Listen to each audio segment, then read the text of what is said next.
Bonjour et bienvenue, je m'appelle Anthony Touchard, vous écoutez Graines d'investisseurs, le podcast fait par un investisseur pour les investisseurs.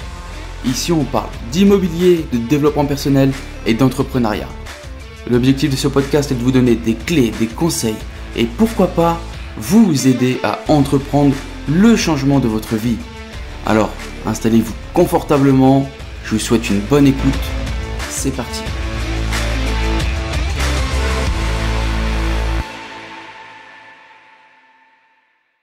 Bonjour et bienvenue tout le monde, je m'appelle Anthony et c'est un plaisir pour moi de vous accueillir aujourd'hui. Déjà premièrement les amis, j'espère que vous allez bien et je tenais à m'excuser parce que j'ai posté l'épisode avec quelques jours de retard et tout s'explique mais j'ai pas respecté mon engagement. Non en fait je vous explique un peu, je suis parti dans le nord pour voir la famille etc. Puis en fait je devais rentrer à temps pour pouvoir tourner un podcast et parce que j'avais pas préparé assez de podcasts.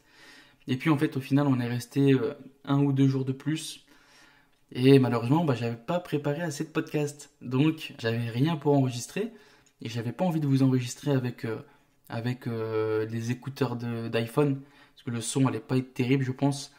Donc voilà, je tenais à m'excuser pour cela parce que j'ai pas respecté mes engagements de un podcast par semaine. Ça commence bien. Heureusement, on est bientôt en fin d'année. Et puis, je sais pas si vous avez vu l'actualité du jour, mais aujourd'hui nous sommes le 29 octobre et à partir de ce soir minuit, on est de nouveau confinés pendant 4 semaines. Alors entre nous. Partez jusque la fin de l'année, d'accord. Moralement, mettez-vous ça en tête parce que je sens. Et puis j'ai des connaissances à l'Elysée. On m'a dit que effectivement, ça allait durer jusqu'au fin d'année au minimum. Non, trêve de plaisanterie, malheureusement, on est de nouveau confinés et tout ce qui en découle. Hein, donc plus de visites, il n'y a plus rien. Moi, je pense aux personnes qui ont des LCD. Je pense aux personnes qui avaient des logements étudiants.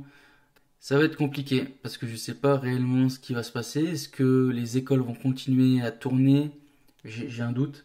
Donc je pense que je sais pas. Ouais, c'était pas. Est-ce que c'était vraiment la solution? Je ne sais pas. Bref, dans tous les cas, les amis, moi je suis parti dans le nord pendant. Je me suis fait plaisir. Franchement, là, je me suis fait plaisir. Comme vous écoutez le podcast, vous savez que je devais partir en vacances. Et mon vol, il a été annulé. Donc je suis pas parti en Corse. Donc solution B, je suis parti voir la famille. Alors je devais y aller une semaine. Du coup là j'y suis parti pendant quasiment 2 semaines.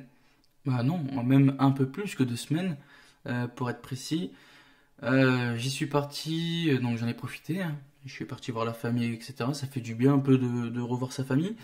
Et puis j'en ai profité comme d'hab. Hein. On change pas une équipe qui gagne, mais je suis parti visiter des affaires. Malheureusement, je repars bredouille. Franchement, il n'y avait rien d'intéressant. Même en off-market, pas grand chose. Et puis j'en ai profité aussi, comme vous le savez, je suis en galère pour un financement. Je suis en galère pour retrouver un financement pour un compromis qui se finit là, fin du mois. On est le 29, il me reste que 2 jours. Le courtier que j'avais trouvé nul à chier, il n'a pas réussi à m'avoir même pas un truc, rien.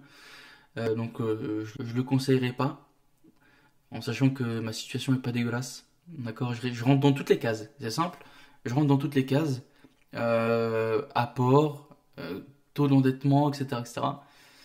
Je sais pas. Donc je repars avec zéro.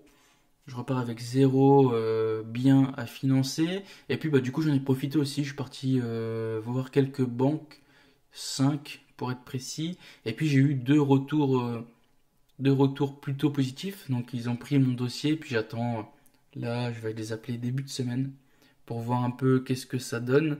J'ai déposé mon dossier. Ils étaient cool. Ils étaient intéressés. Et après l'inconvénient à chaque fois c'est ça, hein, c'est que une fois que votre partenaire financier il vous suit plus, il faut en trouver un autre. Et puis bah c'est pareil, il faut reconstruire une relation gagnant-gagnant, lui expliquer, surtout trouver le bon interlocuteur. Et là malheureusement j'ai pas le choix. C'est que j'ai essayé d'avoir des rendez-vous directement avec les directeurs, sauf que bah, c'était pas prévu que je parte pas en Corse, donc j'ai prévenu un peu au dernier moment et j'ai eu zéro directeur. Donc j'ai eu affaire à des conseillers standards, entre guillemets, sans être désobligeant. Mais ça va, j'ai eu deux personnes réactives. Et tiens, ça me fait penser à quelque chose, mais franchement, Crédit Mutuel, les gars. Oh là là, c'est vraiment des perles. Ah, franchement, écoutez-moi la blague. Écoutez-moi la blague. Donc en gros, je prends rendez-vous à Crédit Mutuel d'une ville et je prends également Crédit Mutuel dans une autre ville. D'accord? Je me dis, allez, de toute façon, là où je suis, il faut maximiser les chances. Donc je me suis donné les opportunités. Je me suis donné les moyens. Et donc je vais à Crédit Mutuel de cette banque. Et puis déjà de base, je lui explique un peu mon projet et je le vois. Franchement, je le vois sur son visage que genre ça le fait chier, tu vois. Je lui dis mais et puis tu sais, je lui avais préparé un dossier, etc. Et le mec, il essaie de me casser alors que putain, franchement, je connais le tas d'investisseurs, je sais comment monter les dossiers, etc., etc. Et je le vois que ça le fait chier, tu vois, que je vais préparer un dossier net, carré, sans bavure, avec le calcul du taux d'endettement avant, après opération, le ratio, etc., etc. Et le mec, il me sort des trucs de merde, franchement, vraiment de merde. Genre, ah oui, je vois que vous connaissez, mais par contre, vos calculs, ils sont plus bons, il faut les mettre à jour, nanana, nanana, nanana. J'ai, ah, ok, bah dites-moi. Oui, alors maintenant, la doctrine, c'est que on calcule les revenus sans pondération.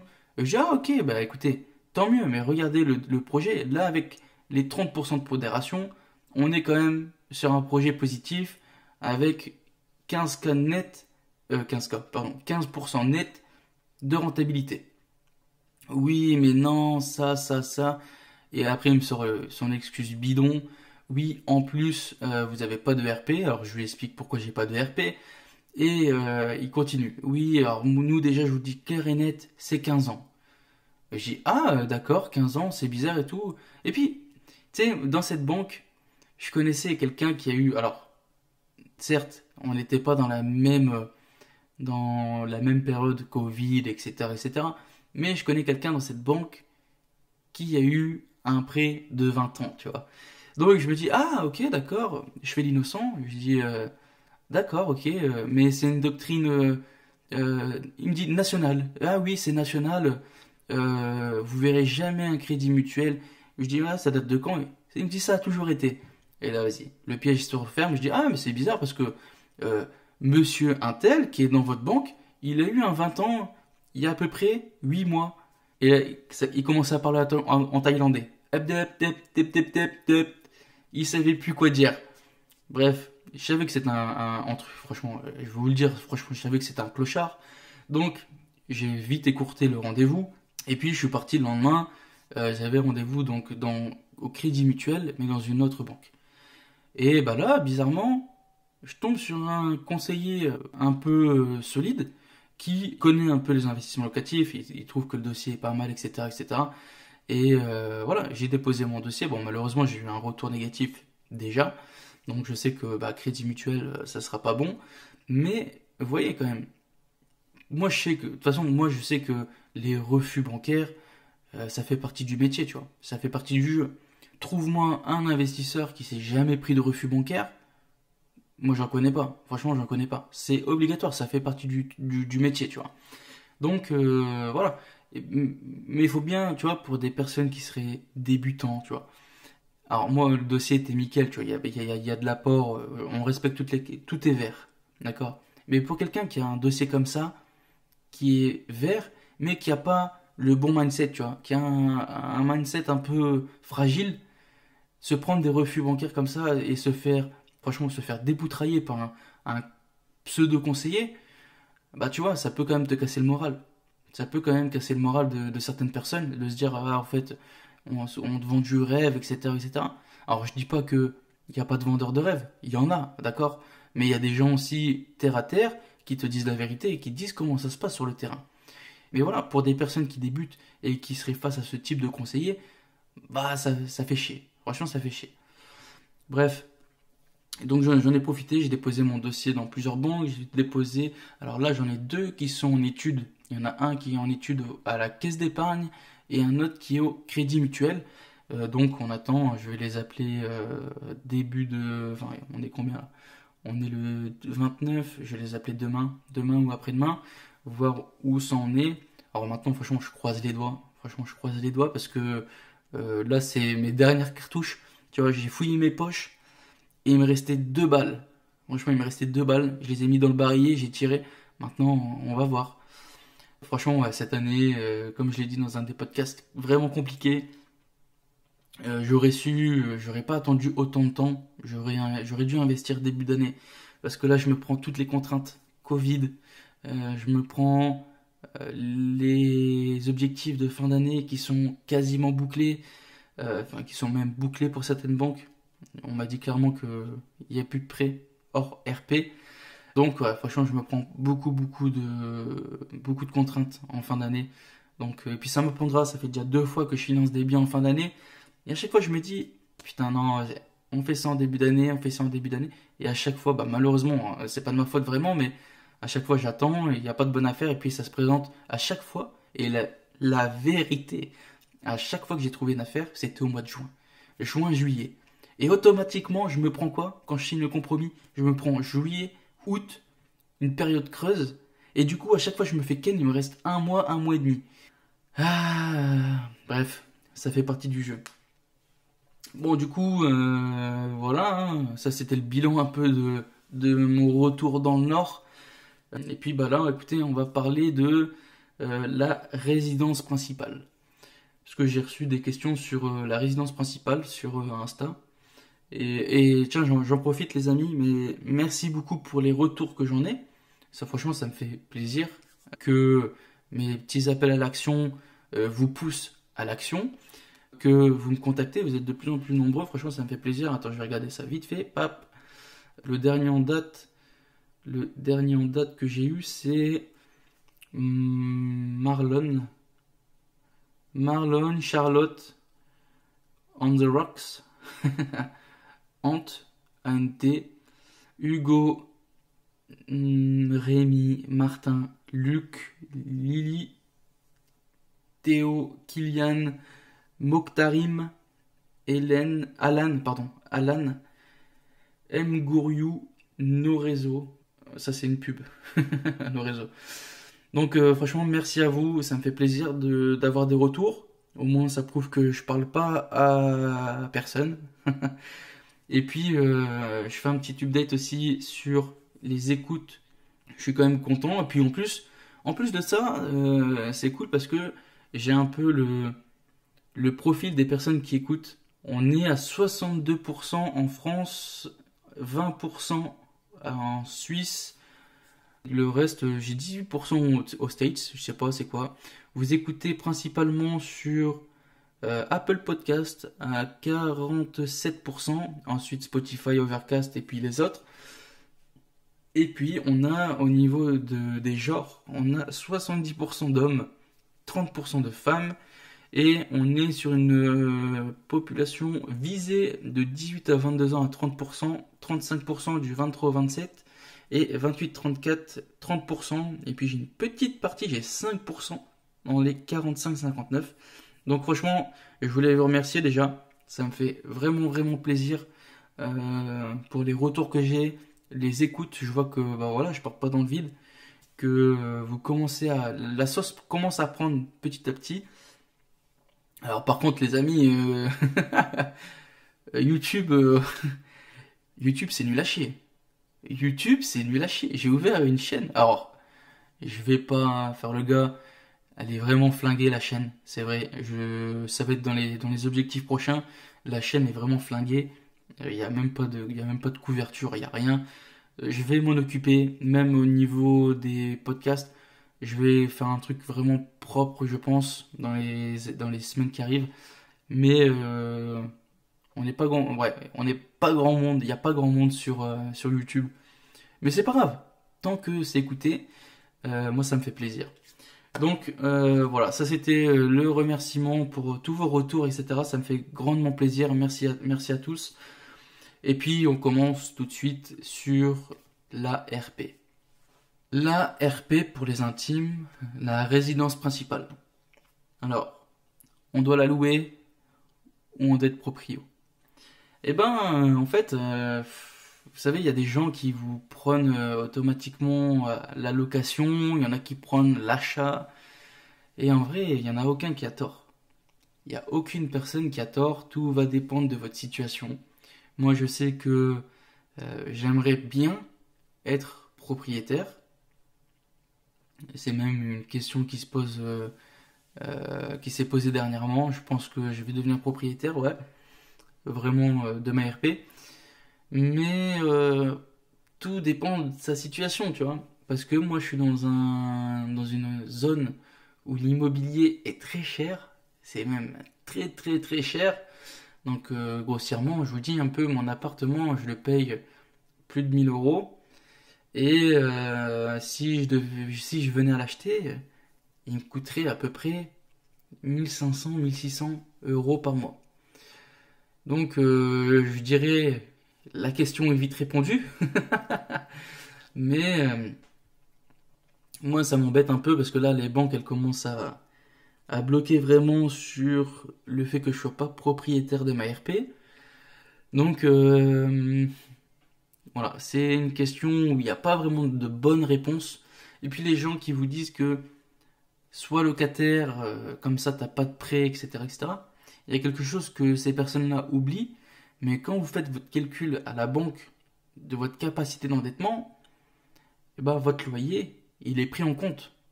Votre loyer est pris en compte. D'accord? C'est pas une charge qui n'apparaît nulle part. C'est pas comme si tu étais locataire et puis l'argent que tu dépenses dans ton loyer, on s'en fout. Non, le banquier, il va prendre ça en compte. Ça fait partie d'une charge fixe.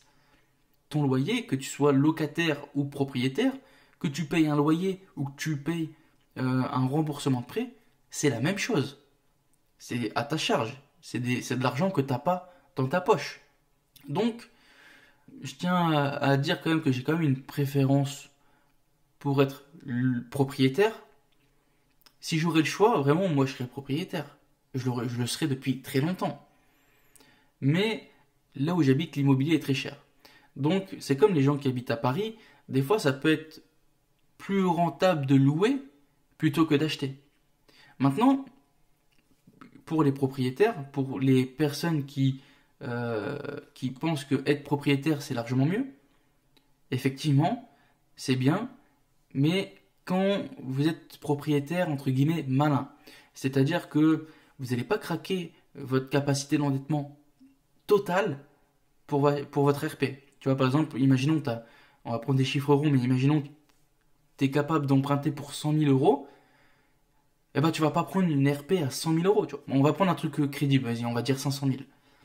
On va dire que tu as une capacité d'endettement à 500 000 euros, bah, tu vas pas t'acheter une RP à 500 000 euros, tu vois. Parce qu'automatiquement, derrière, bah, fini, tu vois. L'immobilier, pour toi, c'est fini. Tu peux plus rien faire. Non, faut être malin. Tu as une capacité d'endettement à 500 000 euros, achète-toi une RP à dans les 100 000, tu vois. 100 000, 150 000, 200 000 maximum. Tu vois, tu gardes quand même une capacité d'endettement pour, toi, acheter des résidences locatives, tu vois.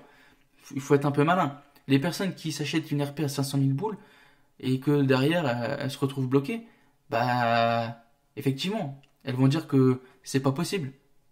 Mais si t'es malin, tu t'achètes une RP et puis franchement, il faut être vraiment malin dans l'immobilier.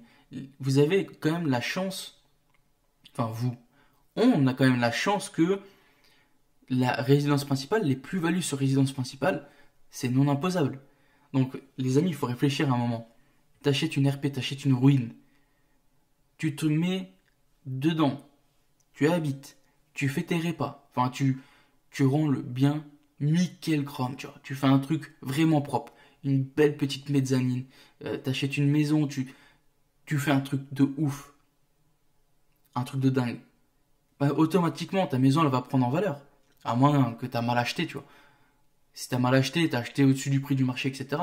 Tu vois, les principes liés à l'immobilier que je vous transmets dans ces podcasts, ils s'appliquent automatiquement pour la RP. Une RP, tu l'achètes pas au-dessus du prix du marché, tu vois. Il faut être malin. Ta RP, tu l'achètes, tu es malin, en dessous du prix du marché, tu fais des répas, tu fais des rénovations, tu l'embellis, tu fais un beau truc tout propre. Et tu restes là peut-être 3 ans, 2 3 ans. Et hop, tu la revends. Et là, automatiquement, plus-value. Et comme c'était ta RP, plus-value du particulier. C'était ta RP, c'est non imposable. Non imposable. C'est-à-dire que, imaginons, tu as acheté ta RP à 100 000, tu as fait, allez, 60 000 euros de travaux, ta RP, elle t'est revenue à 160 000. Tu l'as gardé 2 ans, ouais, tu l'as gardé 2 ans, tu la revends. Sauf que tu as fait une plus-value. Ta RP, elle t'est revenue à 160 000, et puis tu la revends, je sais pas, 250. Tu t'es pris 90 000 boules. 90 000 balles dans ta poche, gratos. Entre guillemets, t'as gagné au loto. Tu vois, c'est pas cool. 90 000 balles en 2 ans. 45 000 euros par an. C'est simple, hein. 45 000, ça te fait 3 750 euros tous les mois. T'imagines, toi? T'as gagné 3 750 euros tous les mois. C'est quand même cool. Et donc, les RP, ouais. Moi, je suis pour les personnes qui peuvent l'acheter, qui sont dans une situation stable avec un prix au mètre carré convenable, tu vois, c'est pas trop cher, que tu es capable d'avoir, par exemple, je sais pas, imaginons que tu payes 500, 600 euros de loyer et que si tu achètes ta maison, on est aussi dans ces alentours-là, et ben là, mec, fonce, achète-toi ta RP. Par contre, à contrario, si tu es dans le même cas que moi, c'est-à-dire que ton loyer te coûte 1000 euros et que si tu achètes le même type de bien, bah, ton remboursement de prêt, ça sera 1005, 1006, bah là, tu vois, la question, elle se pose quand même. Elle se pose quand même. Maintenant, pour mettre du poids dans la balance aussi, faut se dire que tu payes certes 1005, 1006, mais derrière, tu capitalises. C'est-à-dire que, à moins qu'il y ait une explosion de ouf et que l'immobilier s'écroule, normalement, tu es au moins sûr quand tu vends, de récupérer ta mise. Sinon, c'est que tu as merdé quelque part. Si tu vends et que tu récupères pas au minimum ta mise, c'est que là, tu as merdé quelque part. Donc, tu vois, c'est une question vraiment, c'est vraiment un dilemme pour les investisseurs, acheter ou louer. Moi, je serais d'avis quand même de privilégier les gens. Je serais d'avis de privilégier à dire que je préfère que les gens achètent le RP plutôt que louer, sauf dans des cas spécifiques. C'est-à-dire que l'immobilier est plus cher, les loyers, etc. Donc il y a plein de choses, tu vois. Il n'y a pas vraiment de bonne ou de mauvaise réponse à cette question. Donc deux, trois personnes qui m'ont dit ça sur Instagram, bon, je leur ai répondu, d'accord, mais il n'y a pas vraiment de bonne réponse. Il y a pas, je peux pas vous dire soit locataire, soit propriétaire. Ça dépend vraiment de votre situation. Ça dépend aussi de, je sais pas, si tu aimes beaucoup voyager et que bah, tu restes jamais au même endroit, etc., etc., bah, n'achète pas tes RP, tu vois. Sinon, tu vas être un peu bloqué. Sois locataire, tu seras un peu plus fluide, etc. Mais au bout d'un moment, bah, tu vas te retrouver dans mon cas où bah, le gros point noir pour avoir un financement, ça sera ta RP. Donc bah, voilà, c'est pour ça que moi maintenant là je me pose aussi la question d'acheter ma RP. Et le problème c'est que bah, dans ma zone même, f- franchement c'est vraiment compliqué de faire des plus-values. Tu vois par exemple, j'ai envie d'acheter une ruine, mais même la ruine elle coûte cher, tu vois, c'est un truc de ouf. C'est un truc de ouf. Pour votre information, je suis à côté de Genève. Donc j'ai les prix de l'immobilier genevois qui ont, enfin, il y a même plein de Suisses qui viennent acheter en France, etc. Donc ça fait monter le marché de ouf. Et donc pour faire de l'immobilier entre guillemets rentable, ben il n'y a pas énormément de choix. C'est compliqué, tu vois. C'est compliqué. C'est soit j'achète un programme neuf et puis voilà, parce que là les programmes neufs ça pulle dans tous les sens ici. Mais vraiment acheter une ruine et puis la retaper, bah ça va me vraiment. Je ferai pas, même en refaisant tout à neuf, bah, je dégagerai pas énorme, tu vois. Pour tout le mal que je vais me donner, enfin ça paye pas assez. Donc franchement, je suis en plein dilemme, je sais pas. Dans mon cas, tu vois, je sais conseiller les gens, c'est ouf, hein. Tu sais conseiller les gens, mais par contre pour toi, tu sais jamais. Donc je sais pas, franchement, là, après est-ce que je vais rester ici, est-ce que je vais partir, je ne sais pas. Je ne sais pas. Bon voilà les amis, ça c'était la question de la RP. Pour résumer, c'est simple, hein. Si tu es locataire, tu prends ton loyer, imaginons que ton loyer est à 500 balles, on va dire qu'un remboursement de prêt de 500 euros, c'est à peu près 100 000, 110 000. Donc tu regardes, c'est simple, si à 100 000, 110 000, tu vois que tu arrives à trouver quelque chose, etc., que tu es capable de faire un petit peu de rénovation, etc. Donc là, oui, effectivement, dans ce cas-là, deviens propriétaire, achète-toi TRP, achète-toi TRP, au moins tu capitalises, tu balances pas de l'argent par la fenêtre. Parce que quand tu payes ton loyer, bah, malheureusement, quand tu payes un loyer, l'argent que tu donnes, tu le récupéreras jamais. Alors que si tu es propriétaire et que derrière, louer et acheter, ça te revient quasiment au même prix, et bah, là tu capitalises. L'argent que tu donnes au remboursement de prêt, il n'est pas perdu. Il est mis de côté. Imagine-toi que ton argent, il est placé sur un compte à côté. D'accord? C'est de l'argent que tu ne verras pas, tu reverras pas, mais il est là. Il attend juste que tu règles la situation et puis bam, tu récupères tout. Donc, si tu es dans ce cas-là, achète, deviens propriétaire. Maintenant, si tu es dans l'autre cas où ton loyer en location te coûtera automatiquement moins cher que ton loyer, ton remboursement de prêt, et ben là malheureusement, à moins que voilà, tu t'es obstiné, tu te dis dans ta tête non, je vais être propriétaire, je vais être propriétaire, bah moi dans ce cas-là, je te conseillerais quand même de rester locataire, tu vois. Je te conseillerais de rester locataire. Malheureusement, c'est de l'argent que tu perds, mais derrière, tu craques pas ta capacité d'endettement, tu vois. Là, actuellement, c'est simple, hein. Quand je vois le loyer que je paye, pour avoir un remboursement de prêt à peu près dans ces eaux-là, bah, là, actuellement, je suis dans un logement de 65-70 mètres carrés, avec deux chambres. J'ai un grand salon, j'ai une terrasse, je suis vraiment pas mal, j'ai une place de parking, etc. Et ben, si je veux acheter quelque chose qui me coûte à peu près 1000 euros par mois, bah, je vais me retrouver avec un studio. C'est dingue, hein.